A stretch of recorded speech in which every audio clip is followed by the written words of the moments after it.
Hello friends, welcome back to the James Lawrence Allcott channel. Now you guys did it.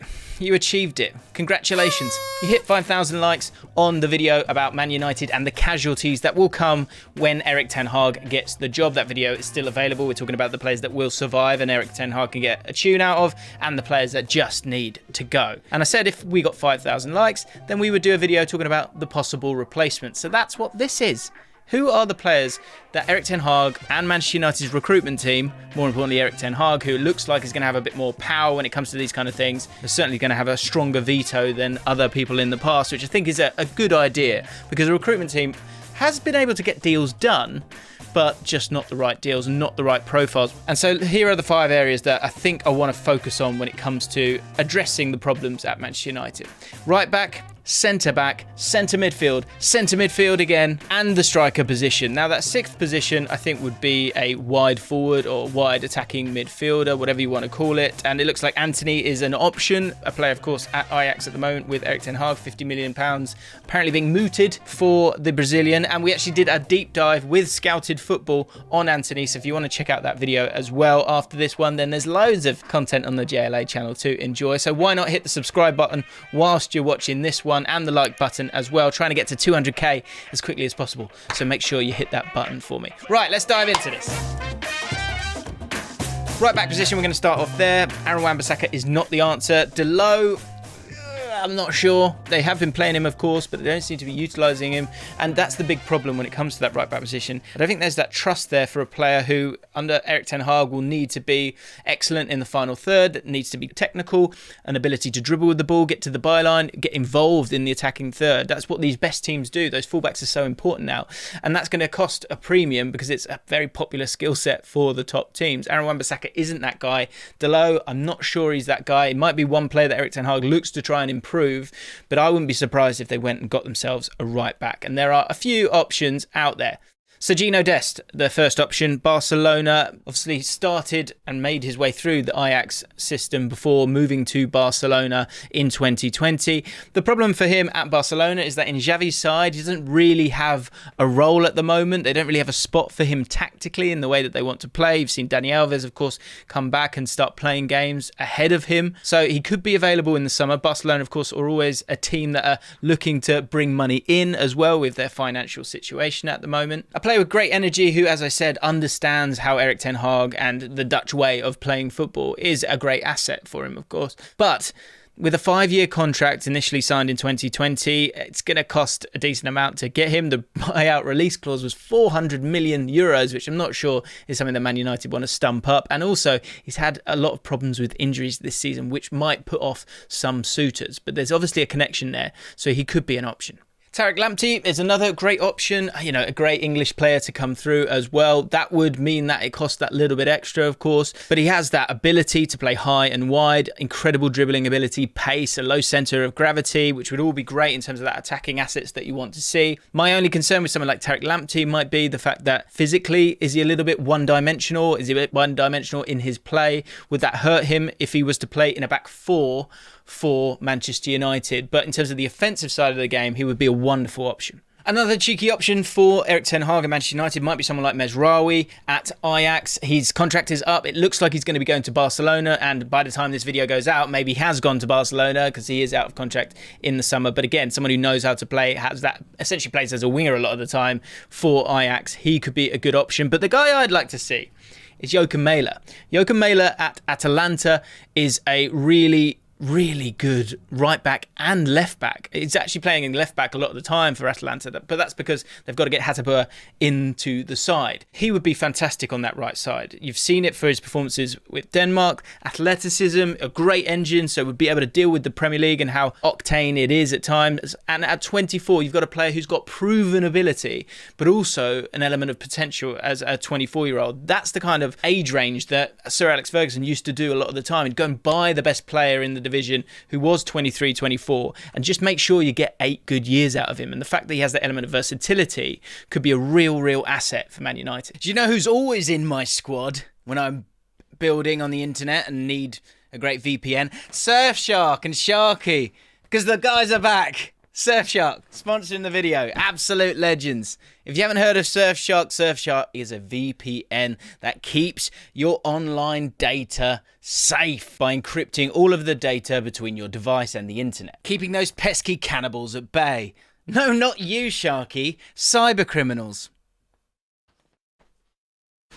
With a Surfshark VPN, you can change your real location to basically any location around the world. 3,200 servers. Having access to 65 different countries, which you do have via Surfshark's VPN, means that you can watch Netflix from Japan or America or Canada and access new content that way. Also, if you're on holiday, you won't be able to watch your favourite sports shows. With a VPN, you can change your location back to the UK and you won't miss out on any of those big events. Masking your IP address is essential in becoming private online. A VPN makes sure your city, country and download history isn't linked to your identity, and Surfshark's Clean Web feature blocks ads, phishing attempts, tracking and malware, allowing you to surf the web safely. And the final thing that makes Surfshark such great value is the fact that you can use a Surfshark VPN on unlimited devices.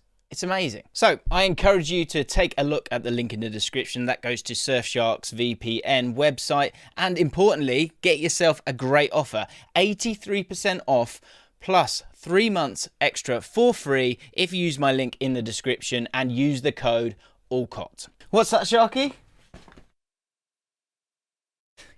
Good point. Surfshark offers a 30-day money-back guarantee, so there's no risk at all. Links in the description.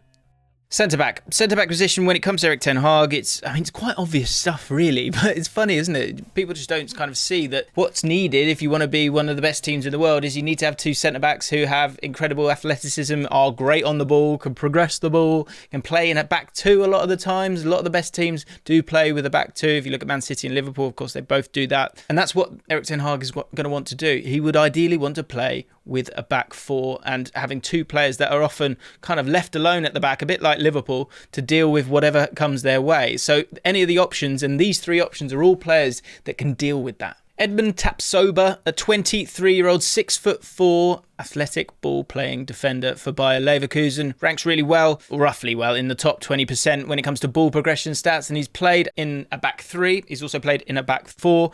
I think the thing that's good about him is that flexibility, and I think that's important for some of these players that are going to come through, because you're not going to get it all solved in one transfer window. So if you can have players that can play in different positions, then you can shuffle the pack that little bit. Tapsoba is that kind of player because he's comfortable playing as a left-sided centre-back, comfortable playing as a right-sided centre-back as well. Transfer market has him down as £36 million at the moment, and his contract does run till 2026. He's a 23-year-old, and so he might cost a bit, but I think a lot of these players are going to cost a bit. But I think that's the thing with this recruitment is don't just buy, the name. Go and buy a player that you know can grow and stay with you and develop, has a high ceiling, and doesn't cost 80 million, costs 30, 40 million.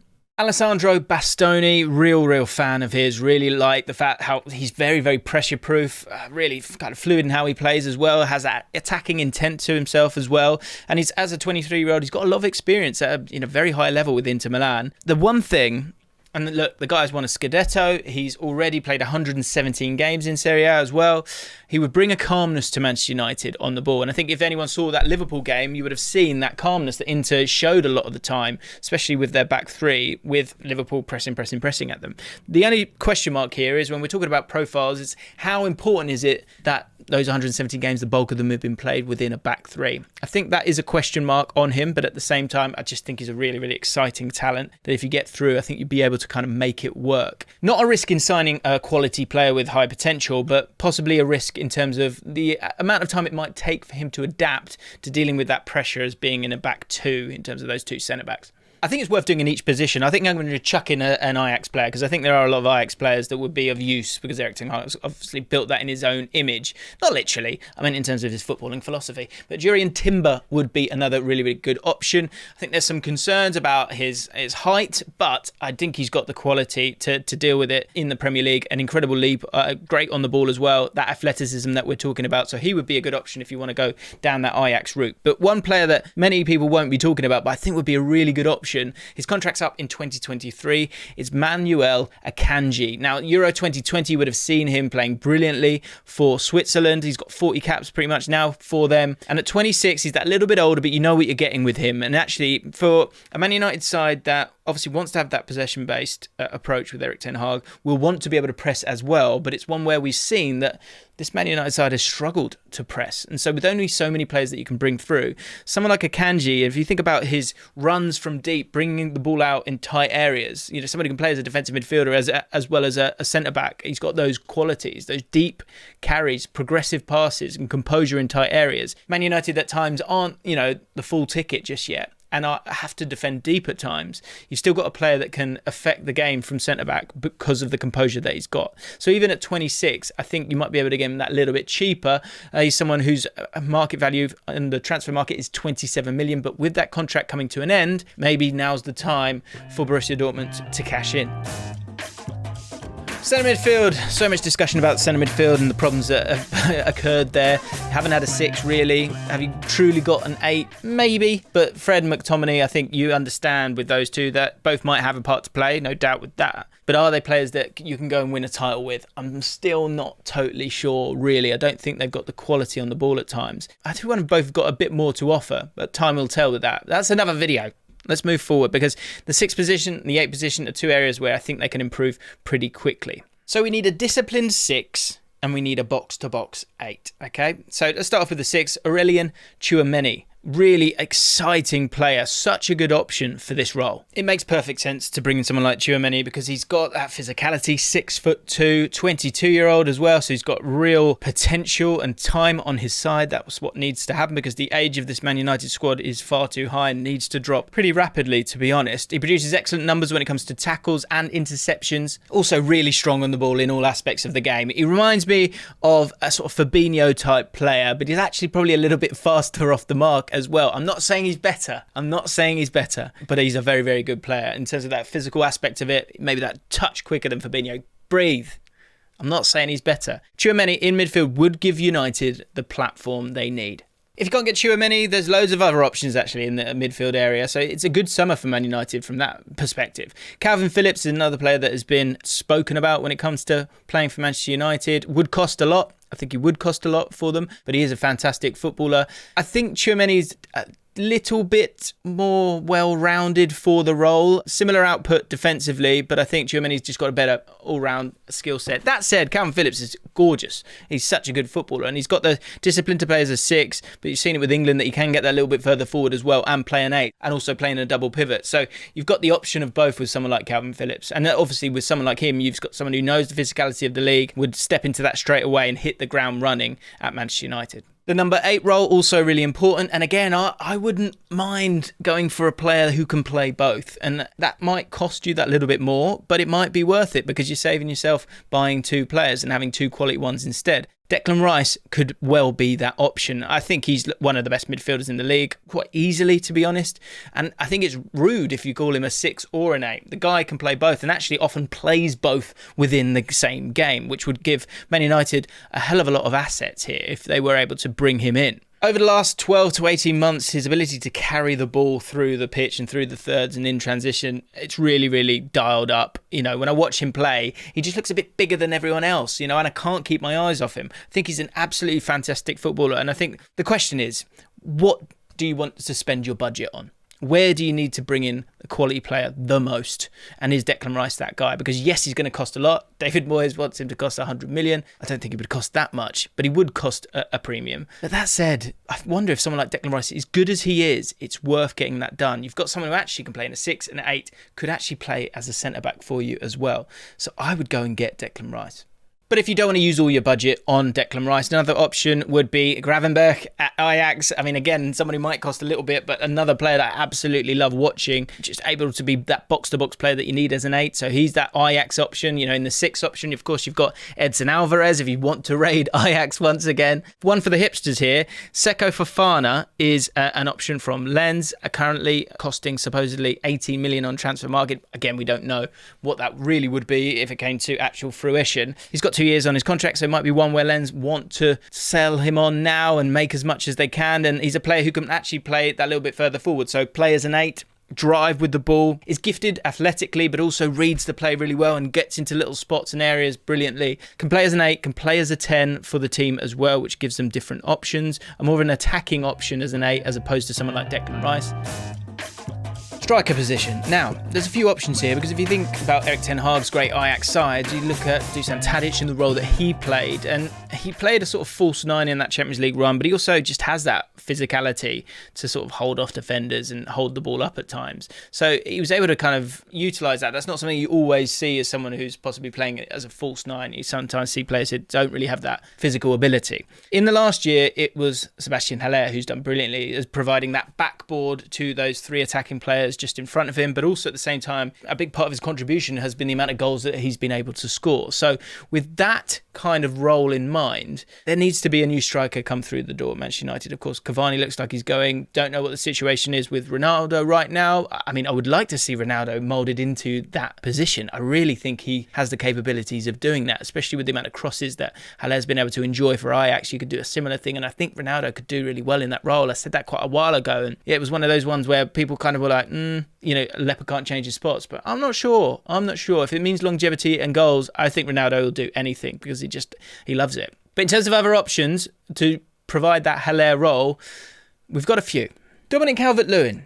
Now, obviously, he's had a very difficult season, the bulk of that with injury, and then after that, difficulty with performances. But I think that's largely down to the fact that, he's not totally been match-tuned, if that makes sense. But in terms of a player who has all the attributes that you need to provide that Haller role, that backboard, you've got someone who's got the technical ability to play that one-touch, but also be dominant in the air, occupy 2 centre-backs at time, suck in different players as well, and also turn around, get himself in the box and score goals for them. So it's one of those where if Everton were to go down, then it might be one that you could kind of get on a slight cut price. Obviously has potential as well. There are concerns about the injuries, but it's something that it might be worth the gamble. And you've got a player with huge potential and youth on his side.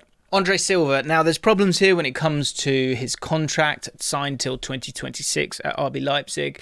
But he's not exactly the type of Haller player as well. But, he's 6'2". He's mobile and he's capable of playing as a focal point, as a central striker for Manchester United. Absolutely no doubt in my mind. The fact that he's mobile is a huge advantage. He's able to get into clever positions and pick up the ball. He's in the top 22% for progressive passes received, which highlights his ability to get into the right places and help the team. That would stand him in great stead if he was playing in an Erik Ten Hag system. And of course, don't forget either that he is incredibly reliable when it comes to scoring goals and has scored a goal every other game for the past 3 seasons. Another option could be Moussa Dembele. His contract is up in 2023. He's had his best scoring season for Lyon this season. 25 appearances, 15 goals for them, 3 assists as well, and fits the mould of an Erik Ten Hag striker as well. If you look at the amount of duels he wins, 50% of his aerial duels he's winning, which is going to be something that's important to that role. He's an option that could, again, if you've used a decent amount of your budget elsewhere, maybe Moussa Dembele at the age of 25 is a good option.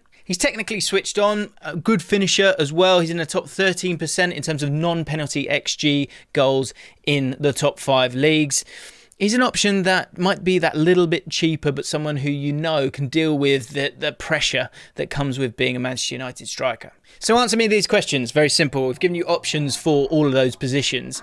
Who would you pick from the people that I put forward? I'd love to know who you think would be the best option. Also, who would you put forward instead of these players? Let me know some other options. I can learn about some different players and you can let me know about them as well. That's always good. That's the whole point of the comments. If you're new to the channel, this is the place to be if you'd like to have a good chat about the footy. So subscribe to the channel, hit the like button, hit the notification bell as well, because we're going live all the time reacting to these big games as we get to the end of the season. And I'll see you soon.